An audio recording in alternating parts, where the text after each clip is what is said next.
Les catacombes de San Gennaro ou San Agrippine datent du 2e siècle après Jésus-Christ et sont situées dans le sous-sol du quartier Sanita. Ils forment un grand complexe funéraire souterrain sur 2 niveaux parallèles un à l'autre. L'accès à ces catacombes se trouve à côté de la basilique Madre del Incorinara del Buon Consiglio. Notre découverte de la ville de Naples se poursuit avec cette fois-ci les visites des catacombes de San Gennaro et vous verrez qu'ils sont totalement différents des premiers catacombes. Prenez de votre souffle, on descend dans les catacombes. Les catacombes s'étendent sur 5600 mètres carrés, creusées dans la colline Capodimonte et abritent 3000 sépultures. Dans la première partie des catacombes, on y trouve les sépultures d'une noble famille qui a ensuite fait don de ces espaces à la communauté chrétienne. Au premier niveau fut construite la sépulture de Saint Agrippino VI, évêque de Naples et premier patron de la ville. La crypte des évêques, située dans les catacombes supérieures, toujours caractérisée par la présence de mosaïques représentant entre autres Saint Gennaro. Le niveau inférieur est plus ancien et remonte au 3e siècle avant Jésus-Christ. Il a été le lieu d'un cimetière pré-chrétien plus ancien réutilisé par la nouvelle population. L'endroit a été converti en un important centre religieux d'enterrement seulement après que l'évêque Agrippin de Naples y fut inhumé. Les catacombes ont été consacrées à Gennaro au 5e siècle à l'occasion de l'inhumation de ses restes, lesquels sont actuellement à la cathédrale de Naples. Jusqu'au 6e siècle, les catacombes ont été le lieu des tombes des évêques de Naples.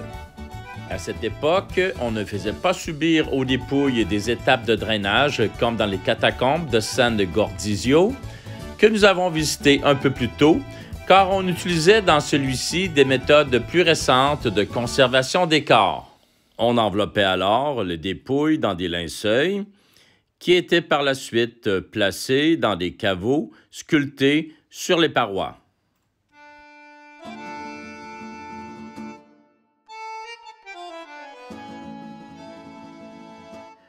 Entre le 12e et le 18e siècle, les catacombes ont été gravement dégradées. La restauration des catacombes a été initiée après le déplacement des restes dans un autre cimetière.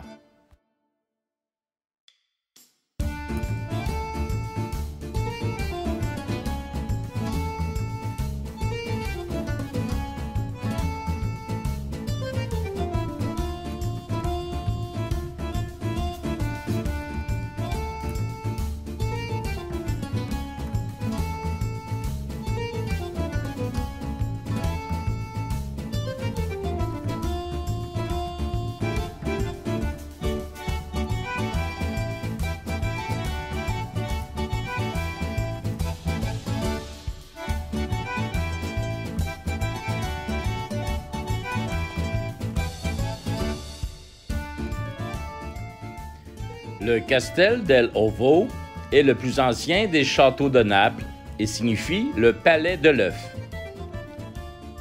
Il est situé sur l'île de Mégaride, l'endroit où fut le premier lieu de débarquement des Grecs qui conquirent le golfe de Naples et fondèrent par la suite Néapolis en 474 avant Jésus-Christ, sa signification étant nouvelle ville. Le premier château proprement dit fut construit par les Romains au 1er siècle avant Jésus-Christ. Un second château sur le site a été construit par les Normands au 7e siècle. Au 15e siècle, Charles Ier de Sicile y fit construire un nouveau château, le château de l'Œuf, et celui-ci est devenu le siège de la Chambre royale et du Trésor public. Le château prend alors son apparence actuelle avec ses tours cylindriques et défensives. Il est devenu le symbole de la ville de Naples. Le nom du château découle d'une légende médiévale rapportée par le poète Virgile.